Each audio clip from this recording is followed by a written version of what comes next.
नमस्कार मित्रों। मैं हंसराज शास्त्री आपका शिक्षा संकल्प एकेडमिक पर स्वागत करता हूं।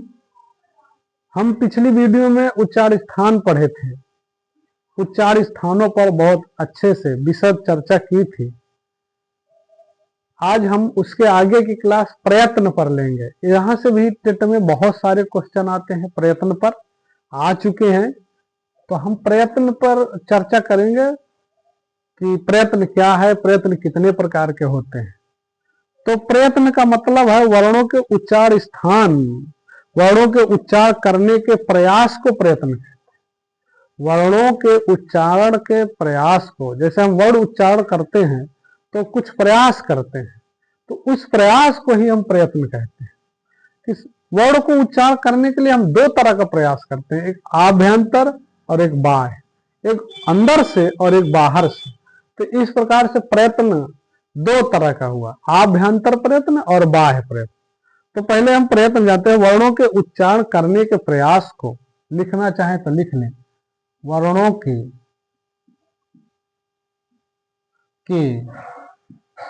उच्चारण के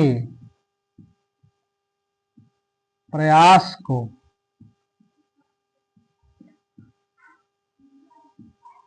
प्रयत्न कहते हैं।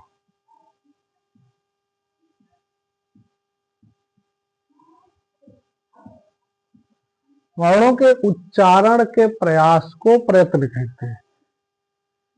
तो जब हम वर्णों को उच्चारण करते हैं तो कुछ प्रयास करते हैं, कुछ अंदर से कुछ बाहर से। तो इस प्रकार से प्रयत्न दो प्रकार के होते हैं।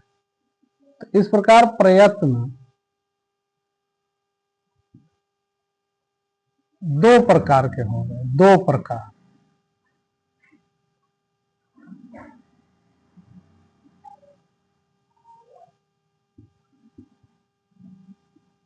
दो प्रकार के होते हैं, क्योंकि एक हम अंदर से करते हैं और एक बाहर से। तो पहला आपका हो गया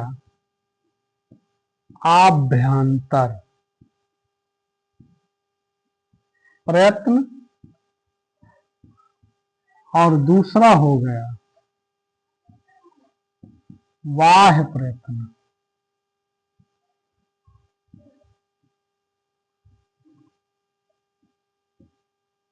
बाह्य प्रयत्न दो तरह के हो गए, आभ्यंतर प्रयत्न और बाह्य प्रयत्न।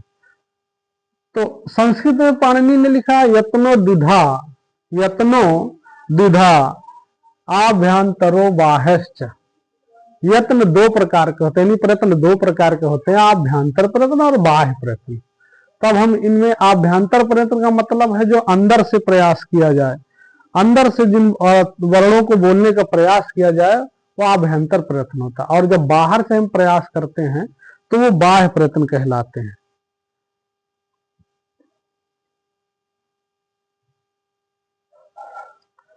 अर्थात इसको अगर हम लिखना चाहें तो ऐसे लिख सकते हैं, पहले को आभ्यंतर प्रयत्न को, कि वर्णों के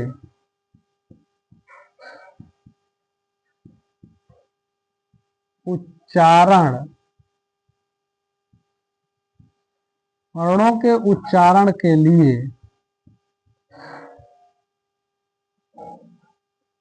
जो अंदर से चेष्टा की जाती है,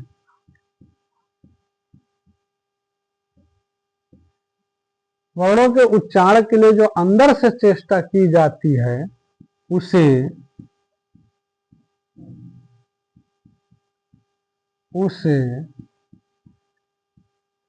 आभ्यंतर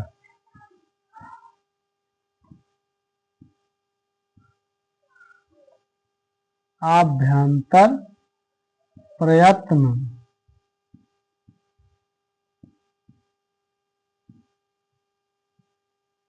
कहते हैं। आभ्यंतर प्रयत्न कहते हैं जो हम वर्णों के उच्चारण के लिए जो अंदर से चेष्टा करते हैं, शरीर के अंदर से, हाँ, जो मुख के भीतर चेष्टा होती है, वर्णों के उच्चारण के लिए जो मुख के भीतर चेष्टा होती है उसको हम आभ्यंतर प्रयत्न कहते हैं। और आभ्यंतर प्रयत्न कितने प्रकार के होते हैं, हम अभ्यंतर प्रयत्न पर ही चर्चा करेंगे। अब बाह्य प्रयत्नों को बाद में चर्चा करेंगे। तो अभ्यंतर प्रयत्न किसे कहते हैं? वर्णों के उच्चारण के लिए जो अंदर चेष्टा की जाती है, शरीर के अंदर, मुख के अंदर। चाहे लिखना हो तो यहां जोड़ लीजिए, जो मुख के अंदर, जो मुख के अंदर चेष्टा की जाती है उसे अभ्यंतर प्रयत्न है।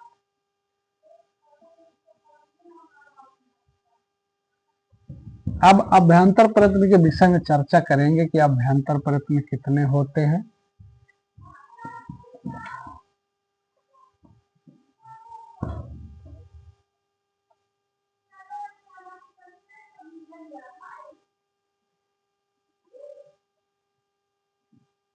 अभ्यंतर प्रयत्न,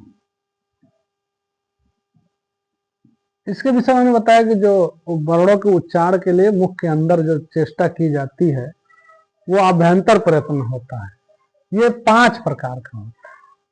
अभ्यंतर प्रयत्न आज 5 प्रकार का होता है। कौन कौन से? नंबर 1, स्पृष्ट। पहला है स्पृष्ट, पहला स्पृष्ट। दूसरा ईषत् स्पृष्ट। तीसरा विवृत, तीसरा ईषत् विवृत, ईषत् विवृत। चौथा विवृत और 5वां संवृत। तो 5 प्रकार का अभ्यंतर प्रयत्न होता है। तो 5 प्रकार का अभ्यंतर प्रयत्न होता है। तो हम जानेंगे स्पृष्ट में कौन कौन से, किन किन अक्षरों का अभ्यंतर प्रयत्न स्पृष्ट होता है, किन किन वर्णों का अभ्यंतर प्रयत्न ईषत् स्पृष्ट होता है, किन किन वर्णों का अभ्यंतर प्रयत्न ईषत् विवृत होता है, और किन किन वर्णों का अभ्यंतर प्रयत्न विवृत होता है, और किन किन अभ्यंतर प्रयत्नों का समृद्ध होता है, किन किन वर्णों का अभ्यंतर प्रयत्न समृद्ध होता है, ये जानेंगे। तो ऐसे करके तालिका बना लेंगे। इधर आपके प्रकार हो गए, और इधर चाहे तो सूत्र लिख लें, और फिर इधर अक्षर लिख लें। इधर सूत्र कर लीजिए, और इधर वर्ण, कौन कौन से वर्ण आते हैं, या ऐसे कर लीजिए परिभाषा, परिभाषा क्या है इसकी, और उधर वर्ण कर लेंगे कौन कौन से वर्ण आते हैं। तो हम एक एक का स्पृष्टम प्रयत्नम, स्पृष्टम प्रयत्नम स्पर्शाणाम, स्पर्शानाम,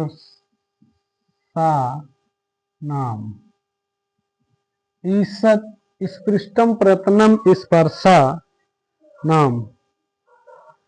ये क्या कह रहा है कि स्पृष्ट प्रयत्न स्पर्शों का होता है।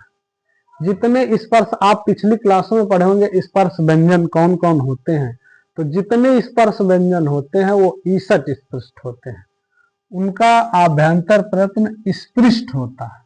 तो स्पर्श व्यंजन, तो इसमें कौन से आ गए? स्पर्श व्यंजन। स्पर्श व्यंजनों का आभ्यंतर प्रयत्न स्पृष्ट होता है। अब चाहे तो एक ट्रिक में समझ लीजिए कि जब हम पहले व्यंजन पढ़ते हैं तो व्यंजन के प्रकार में सबसे पहले हम क्या पढ़ते हैं? स्पृष्ट, स्पर्श व्यंजन। यहां पढ़ रहे हैं स्पृष्ट, तो स्पृष्ट स्पर्श। यहां दूसरा प्रकार है ईषत् स्पृष्ट, और स्पर्श व्यंजन का दूसरा प्रकार है अंतस्थ। अंतस्थ अर्थात ईषत् स्पृष्ट का और वो सॉरी अंतस्थ व्यंजनों का अभ्यंतर प्रयत्न ईसत स्पृष्ट है। इधर तीसरा प्रकार हम पढ़ते हैं ईसत विवृत, और इधर तीसरा प्रकार है ऊष्म। ऊष्म व्यंजन बिल्कुल सीरियल से चलते जाइए, आप भूलेंगे नहीं। इधर का सीरियल पकड़े स्पृष्ट, फिर स्पृष्ट में ईसत लगा लीजिए, ईसत स्पृष्ट, फिर विवृत में ईसत लगा लीजिए, ईसत विवृत, फिर विवृत और संवृत। इधर का जो सीरियल है पकड़े रहिए। उधर सीरियल में चलेंगे तो पहले सबसे पहले व्यंजनों में स्पर्श व्यंजन आता है, फिर दोबारा अंतस्थ आता है, तीसरा ऊष्म आता है। तो व्यंजन तीनों हो गए, तीन प्रकार के व्यंजन है। अब आपका विवृत बचा, तो उधर बचा कौन? स्वर बचा। तो स्वर जो है, जितने भी स्वर हैं सबका आभ्यंतर प्रयत्न विवृत है।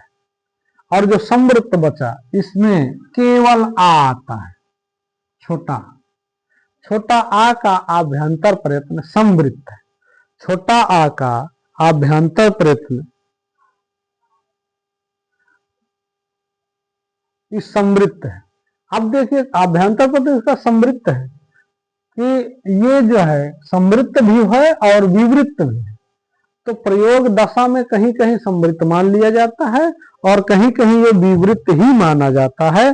तो इस प्रकार से इसके विषय में ये कहा जाता है कि ह्रस्व आवरणस्य प्रयोगे संवृत्ता। ह्रस्व आवरणस्य प्रयोगे संवृत्ता लिखना चाहे तो लिख सकते हैं। ह्रस्व आवरणस्य प्रयोगे संवृत्ता, ऐसे लिख सकते हैं कि ह्रस्व आवरणस्य प्रयोगे संवृत्तम न, ये संवृत्त होता है। इसका ह्रस्व आ का केवल प्रयोग में संवृत्त होता है, बाकी वो विवृत्त ही माना जाता है। केवल जहां प्रयोग किया जाएगा केवल वहां संवृत्त माना जाएगा। ऐसे तो विवृत्त ही हम लोग विवृत्त मानते हैं। तो अब यहां पर स्वर है तो लिख लीजिए विवृत्त, विवृत्त स्वराणाम, विवृत्त स्वराणाम। जो स्वर है वो सारे विवृत्त होते हैं, विवृत्त स्वराणाम। अब इनमें ईसत विवृत्त ऊष्माणाम, ऐसा कर ले, ईसत विवृत्त ऊष्माणाम न, ईसत विवृत्त ऊष्माणाम और ईसत स्पृष्ट स्पृष्टम अंतःस्थ, ईसत स्पृष्टम अंतःस्थ, ईसत स्पृष्टम अंतस्थानाम। ईसत स्पृष्टम लिखना चाहे तो लिख ले, ईसत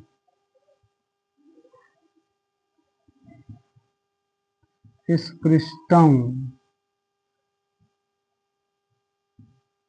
अंतस्थानाम,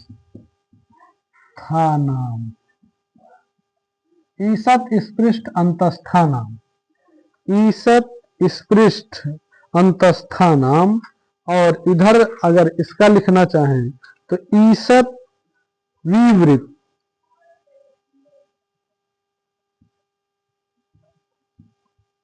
ईसत विवृत्त ऊष्माणानाम, विवृतमूष्माणाम,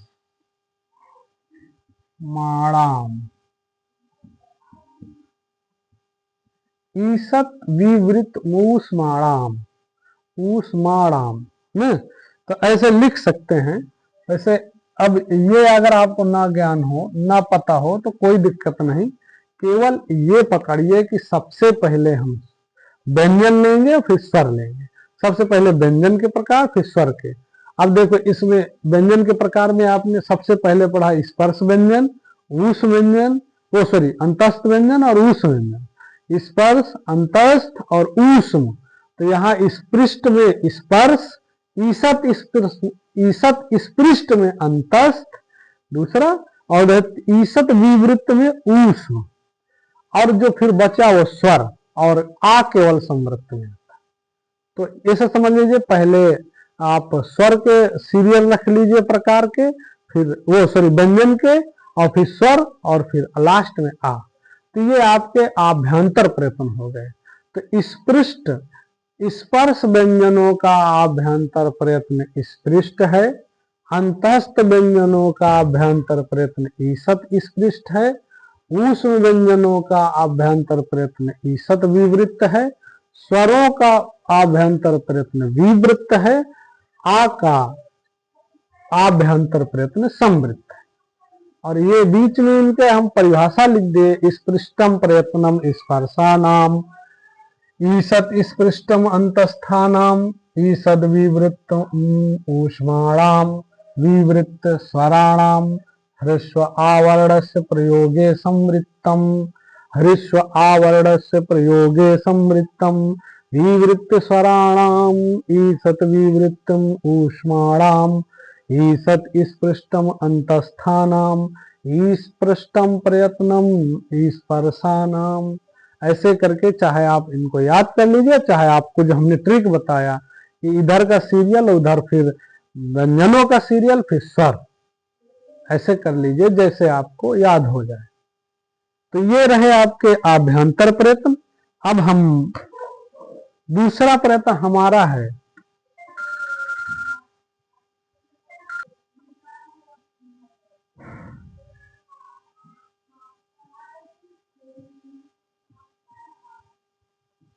ये आपके बाह्य प्रयत्न। अभी हमने अभ्यंतर प्रयत्न पढ़ा, अब हम मित्रों बाह्य प्रयत्न की बात करेंगे। बाह्य प्रयत्न 11 होते हैं। बाह्य प्रयत्नों की संख्या 11 होती है।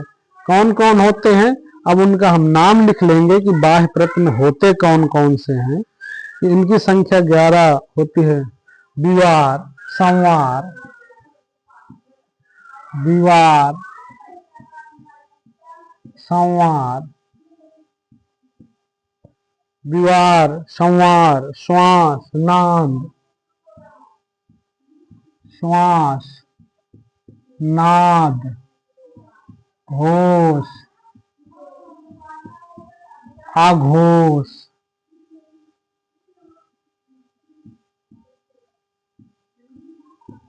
घोष, अघोष, अल्प प्राण, महाप्राण,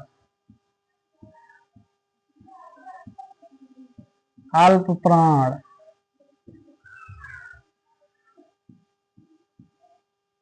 महाप्राण, उदात्त,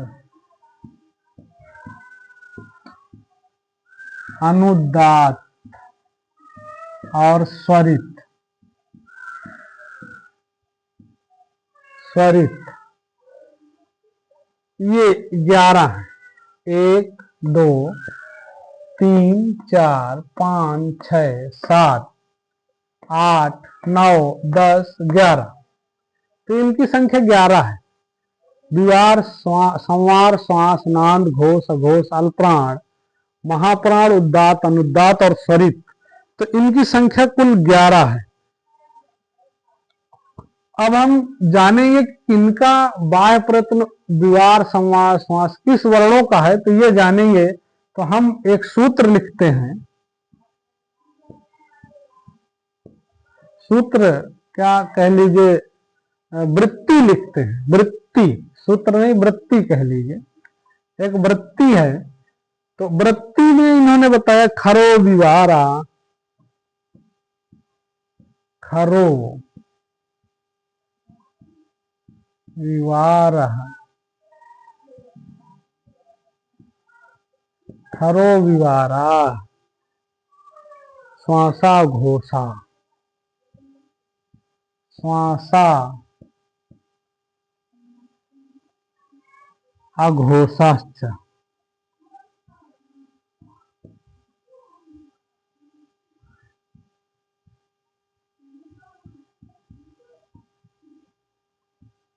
श्वासो अघोषाश्च, ये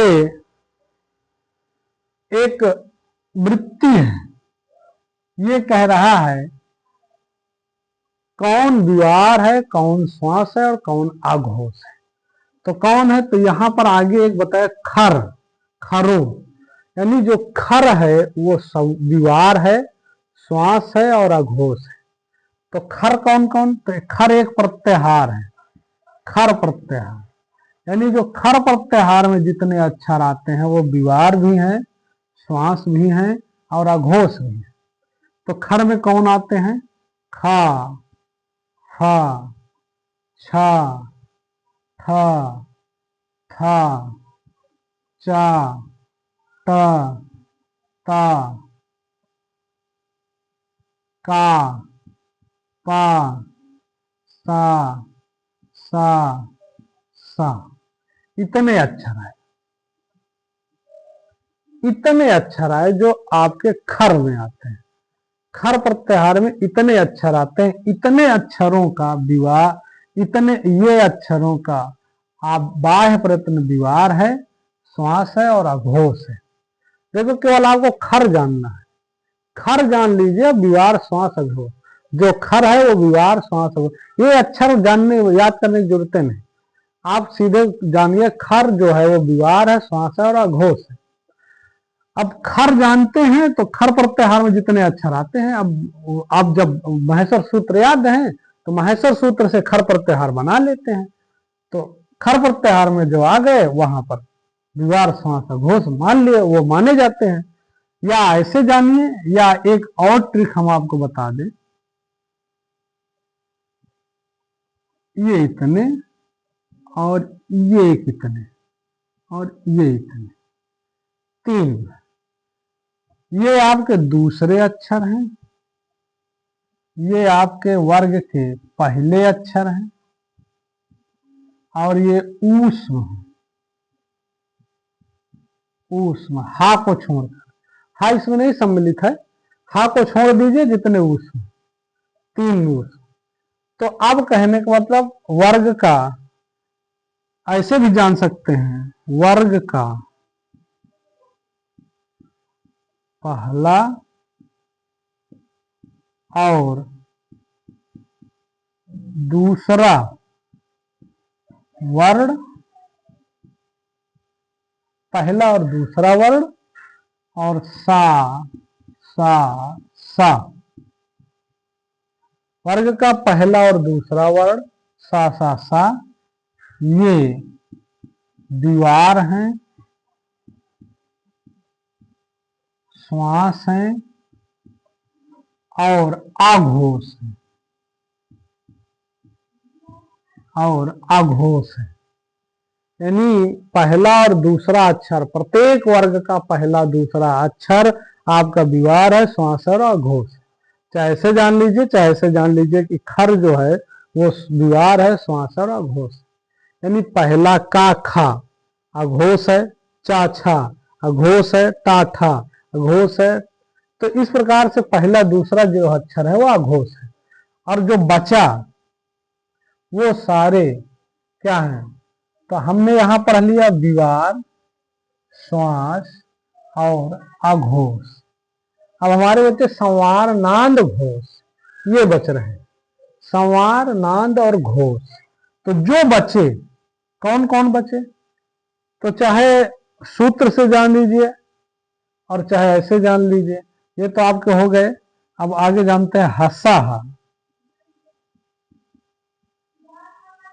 है ना, हसा संवारा,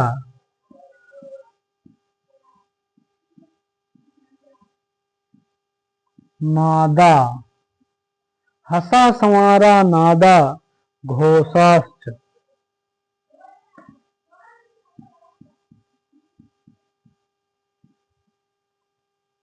हसा संवारा नादा घोषाश्च, ये सूत्र है आपका। जो बचे हुए हैं संवार, नाद और घोष, तो जो हस प्रत्याहार है उसके अंतर्गत आने वाले अक्षर संवार हैं, नाद हैं और घोष है। हस प्रत्याहार में आने वाले वर्ण संवार हैं, नाद हैं और घोष हैं। खर प्रत्याहार में आने वाले वर्ण विवार हैं, श्वास हैं और अघोष हैं। तो चाहे ऐसे कर लीजिए और चाहे यहां पर हम हस बना लेते हैं, कि हस प्रत्याहार में कौन आते हैं, तो हा, या, वा, रा,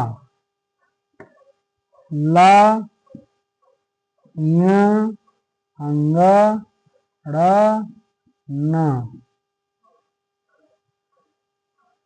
सॉरी, यहाँ पर एक अक्षर छूट गए, इ, म, अंग, आड़ा और न, ये हुए। फिर झ, भ, घ, ढ,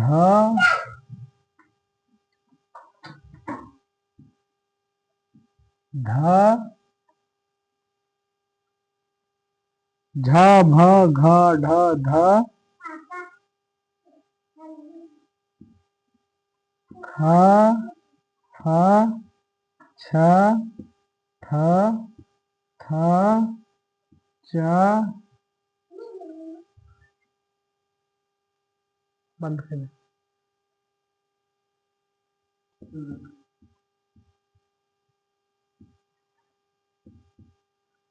ज, ब, ग, ड़, द सब तक पहुंच गए। यानी इतने अक्षर आपके हस में आते हैं जिनको हम संवार, नांद और घोष कहते हैं। अब यहाँ देख लीजिए, हा आपका ऊष्म है जो वहां छूट गया था, यावर आला ऊष्म है, वो सॉरी अंतस्थ है, ये अंतस्थ है।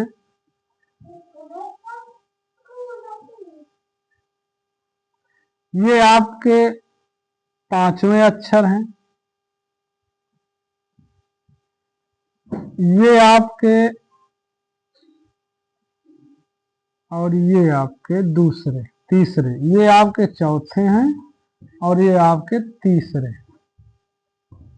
तो चाहे तो ऐसा देख लीजिए और चाहे तो ऐसे भी जान लीजिए, जैसे यहां हमने लिखा था, तो यहां भी आप जानना चाहें तो ऐसे कर सकते हैं कि वर्ग का तीसरा, चौथा, पांचवा, यहां पहला दूसरा हो गया था, तो तीसरा, चौथा और पांचवा, वर्ग का तीसरा, चौथा और पांचवा वर्ण तथा अंतस्थ और हा वर्ण संवार है, नांद है और घोष है। और हा वर्ण और तीसरा, चौथा संवार है और नांद है। तो यहां पर भी पढ़ लिए, संवार भी पढ़ लिए, पढ़ लिए। तो इतने हम जान गए नाम कौन है, घोष कौन है, सॉरी तीसरा, ये आपके घोष है, पहला पहला और दूसरा अघोष है। अब आपके बचे अल्पप्राण, महाप्राण। अल्पप्राण, महाप्राण, उदात्त, अनुदात्त और स्वरित। तो हम यहाँ पर उदात्त, अनुदात्त और स्वरित की बात कर लेते हैं। उदात्त, अनुदात्त और स्वरित ये स्वरों के भेद हैं।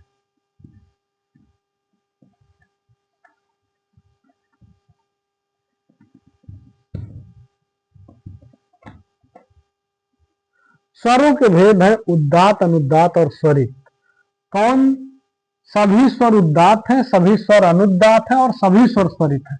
तो सर तीन प्रकार के उदात्त, अनुदात्त और स्वरित आप पीछे भी पढ़ चुके हैं। तो सभी स्वर उदात्त हैं, सभी स्वर अनुदात्त हैं और सभी स्वर स्वरित हैं। इनका प्रयोग हम वैदिक संस्कृत में कहते हैं, वेदों में करते हैं। तो जब कोई बटुक, आप देखेंगे जब कोई बटुक पढ़ता है तो ऐसे, कोई वेद मंत्र पढ़ता है तो ऐसे ऐसे ऐसे ऐसे करता है, ऐसे ऐसे ऐसे ऐसे करता है, तो वो संकेत कर रहा है उदात्त, अनुदात्त और स्वरित। उच्चई अनुदात्त, उच्चई उदात्त, नीचई अनुदात्त और समाहार स्वरित। तो ऐसे इशारा करता। तो उदात्त, अनुदात्त और स्वरित ये स्वरों के भेद हैं और वेदों में अलौकिक संस्कृत में प्रयोग होते हैं। तो इनकी हम चर्चा नहीं करें, अल्पप्राण और महाप्राण जान लेते हैं, कौन अल्पप्राण है और कौन महाप्राण। एक छोटी सी ट्रिक जान लेते हैं, पहले अल्प फिर महा, ये दो वर्ड अल्प महा पकड़ लेते हैं। तो अब जैसे मान लो पूछ लिया घा अक्षर अल्प प्राण है या महाप्राण है, ये जानेंगे अल्प प्राण है कि महाप्राण। अब हमको पता नहीं है, लेकिन ये पता है कि घा किस वर्ग का है। तो ये पता है हमको कि ये का वर्ग का है, तो का वर्ग के 5 अक्षर लिख लो, का खा गा घा अंगा। हमको जानना था कि घा क्या है, अल्प प्राण है कि महाप्राण। तो अब क्या करेंगे, पहले अल्प है फिर महा है, तो अल्प महा, ये महाप्राण है, पकड़ में आ गया। इसी तरह मान लो जा पूछ लिया है क्या है, अल्प प्राण है कि महाप्राण। तो अब सीधे जा जिसमें का होगा चा छा जा झा न्या।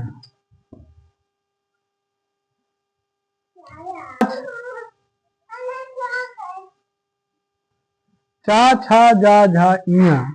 अब इसमें हमें जा जानना था क्या है, तो सीधे पहले अल्प महा कर लीजिए, अल्प प्राण महाप्राण अल्प प्राण, ये अल्प प्राण है, सीधे से ट्रिक है। इसी तरह किसी का भी हो, अल्प प्राण महाप्राण जान लेते हैं। जैसे मान लो दा कह दिया, धा क्या है, तो धा जिसमें आता पहले उसके 5 अक्षर लिख लो, ता था दा धा ना, ये जान गया। धा को जानना है तो अल्प प्राण महाप्राण अल्प प्राण महाप्राण, ये महाप्राण है। ऐसे ट्रिक से जान लेते, बस सीधे पकड़ लिया अल्प प्राण अल्प महा करते चले जाइए, पहले अल्प फिर महा अल्प महा, और जिसके नीचे जो आ जाए वो वही है। तो जैसे अल्प महा, तो ये महा है, ये अल्प है, अल्प महा अल्प, ऐसे जान लीजिए। अब आप ऐसे भी पढ़े होंगे कि पहला तीसरा और 5वां ये अल्प है, ये अल्प प्राण है, और जो बचा दूसरा और चौथा ये महाप्राण है।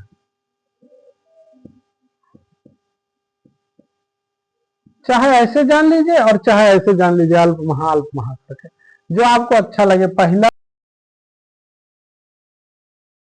विषम है वो अल्प प्राण है, और जो सम है वो महाप्राण है।